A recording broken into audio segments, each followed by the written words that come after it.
रांची स्थित पार्टी कार्यालय में आजसू पार्टी का मिलन समारोह मनाया गया। इस दौरान सुप्रीमो सुदेश महतो ने कहा कि काम करने वाले, व्यवसाय करने वालों ने आजसू का दामन थामा है और इनका कोई राजनीतिक बैकग्राउंड नहीं है। इन लोगों ने ऐसे वक्त में पार्टी का दामन थामा है जिस वक्त न कोई चुनाव है और न कोई खास ओकेजन। वहीं उत्पाद नीति को लेकर कहा कि सरकार ने सुझाव मांगा था और वहीं जेपीएससी को लेकर भी तंज कसते हुए उन्होंने अपनी बात रखी और कहा कि यह सरकार की प्रायोरिटी में कहीं नहीं है।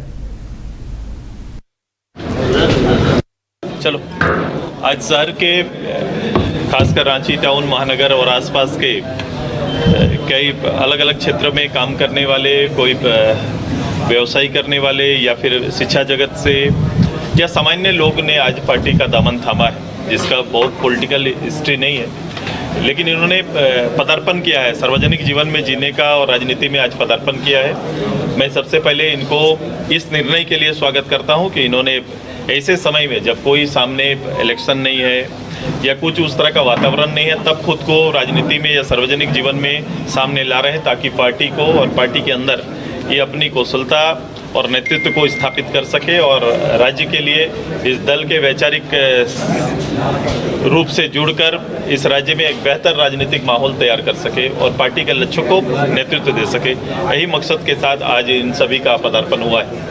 मैं इनका हार्दिक स्वागत दल के अंदर करता हूं और मैंने यही कहा इनको कि साधारण रूप से मेरी ये कोशिश रहती है, यदि दल विस्तारीकरण के कार्यक्रम में पार्टी ने कार्यक्रम बनाए तो उसके लिए मैं उपलब्ध हूँ इनके लिए, और मैं एक साधारण कार्यकर्ता, साधारण राजनीतिक समझ और सूझबूझ रखने वाला या फिर राजनीति की परख रखने वाले लोगों के साथ हम व्यक्तिगत रूप से अपना संबंध को स्थापित करने की तैयारी हमारी चल रही है।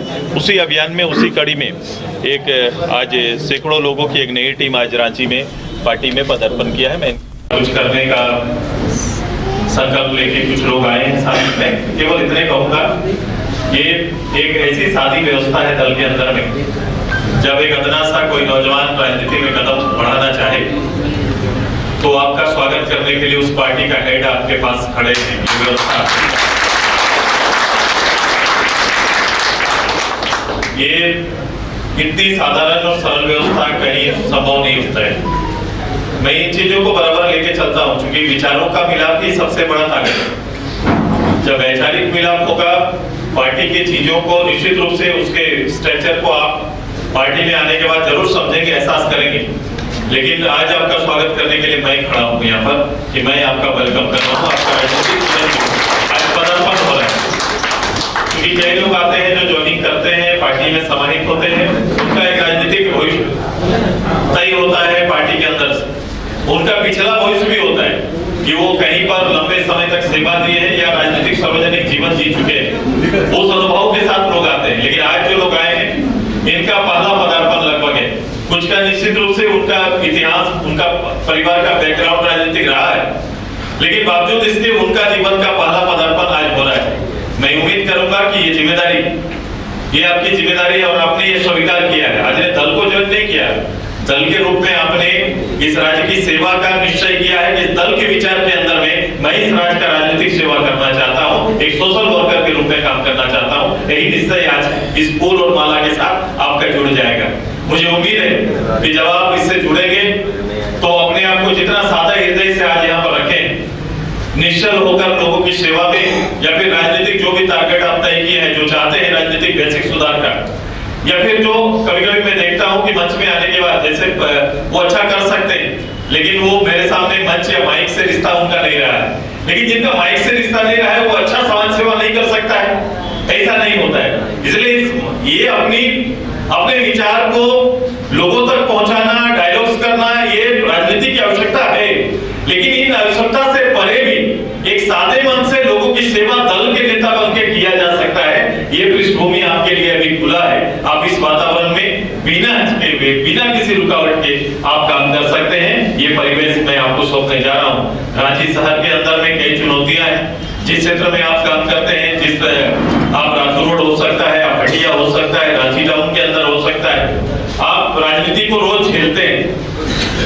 राजनीति केवल चुनाव नहीं है, राजनीति को रोज झेलते हैं क्योंकि राजनीति से जो ऑर्डर्स आते हैं, राजनीति के जो निश्चय और कानून तय होते हैं या चलने की विधि जो निश्चय करता है राजनीति, उसका कहीं ना कहीं आपको, आपके परिवार को, आम लोगों को झेलना पड़ता है। वो बेहतर भी हो सकता है, वो क्योंकि हर निर्णय के लिए कोई जन निर्णय के लिए आपको कोई वोट्स होते नहीं। एक बार वोट होने के बाद 5 साल तक के लिए उस सरकार और उस सरकार को चलाने वाले उसके ऊपर, उसकी नीयत के ऊपर सब चीज डिपेंड करता है। तो उसकी नीयत जैसी रहेगी आपको उसको 5 साल तक झेलना पड़ेगा। आप समझ रहे हैं मैं क्या बोलना चाहता हूं? जिस नियत को हम लोगों ने स्वीकार किया, निश्चित रूप से इस नियत पर सवाल हमने कहा था, हमने उठाया था, मेरी पार्टी ने उठाया था। आज वो नियत के लोग आज शीर्ष पे बैठे हुए हैं, जिसको अब रोज के सरकारी निर्णय पर कहीं ना कहीं हम जनता के बीच में हम लोग रहेंगे। आप महसूस करेंगे, जनता भी महसूस कर रही है, क्योंकि आजकल वायदा और वादों का कितना ठिकाना होगा, ये सारी चीजें आज हम 5 साल का जो एक जिम्मेदारी दिए हैं, उनके निर्णय को कहीं ना कहीं हमें और आम लोगों को ये इसका एक प्रतिकूल एक असर हो सकता है या विपरीत भी असर हो सकता है। दोनों चीजों को हम लोग को झेलना पड़ेगा। मैं आपसे आग्रह करूंगा कि मेरी नई टीम जो आज मेरे साथ जुटेगी, ये टीम जो मेरी पार्टी के साथ जुटेगी, इन सारी चीजों पर परख करते हुए, इन सारी चीजों की बारीकियों पर अपने आप को समाहित करिए, थोड़ा समय निकालिए। केवल पार्टी से जुड़ना मात्र पर्याप्त नहीं है, क्योंकि आज के बाद से आपका ड्यूटी मायने रखेगा कि अपने पार्टी के निर्णयों को कितना दूर तक आम लोगों तक पहुंचाया या स्थापित करने में कितना सफल हुए। ये कुशलता पार्टी की नहीं, ये कुशलता आपका होगा, लीडरशिप आपका होगा। मुझे पूरा विश्वास है कि जो टीम आज यहाँ पर है, ये टीम आने वाले कुछ समय में जब भी कोई राजनीति का बड़ा निर्णय सामने आएगा तो अपने अपने क्षेत्रों में ये अपनी भूमिका में होंगे, अपना एक रोल होगा, उसको निभाने का प्रयास करेंगे। नित्य दिन आपके साथ आपके नगर के, आपके अलग अलग वार्ड के जो पदाधिकारी आएंगे या फिर पूरा स्ट्रक्चर जो पार्टी के अंदर बनाने का हम लोग ने निश्चय किया है कि ऊपर से नीचे तक सारे स्ट्रक्चर को हम लोग फिर से तैयार करेंगे और उनको केवल सदस्यता नहीं बल्कि लीडर की सदस्यता हम लोग कराएंगे। कमेटियों का गठन करके वो लीड करने वाला साथी हम लोग तैयार करेंगे, उसमें आप उस मुहिम के एक अच्छे साथी होंगे। आइए निश्चल होकर फिर से राजनीति में आपका मैं स्वागत करता हूं। राजनीतिक जीवन की एक बेहतर शुरुआत मेरे साथ हो, मेरी पार्टी के साथ हो। इसका इतिहास भी उसी तरह से रहा है, इसका भविष्य भी बेहतर बनेगा। हम सब मिलकर इस राज्य के बेहतर भविष्य की कल्पना करते हुए उस पर काम करना आज से प्रारंभ करेंगे।